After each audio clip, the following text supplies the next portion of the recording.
तोर नाम गूंजे चारों धाम। तोर चरण मां मोर प्रणाम, जय जय शिव भगवाना।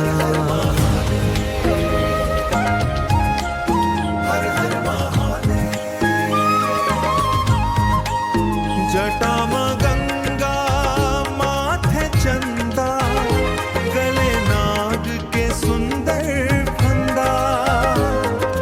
दुखिया मन के रखैया, भोला बाबा मोर दैया घाट। भोला बाबा तोर नाम गूंजे चारों धाम। तोर चरणन मां मोर प्रणाम, जय जय शिव भगवाना।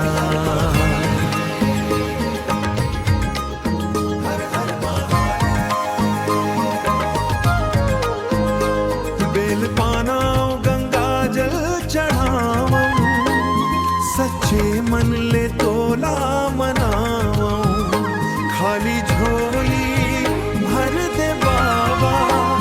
सुख शांति के वरदान दे बाबा।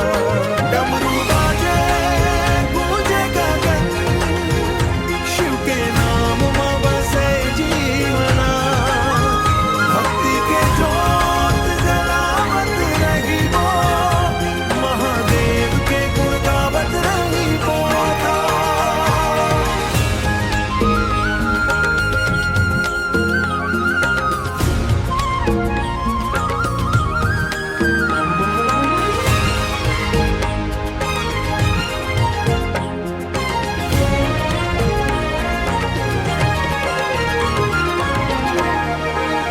तोर कृपाले जग उजियारा, तय हंस सबके के सहारा।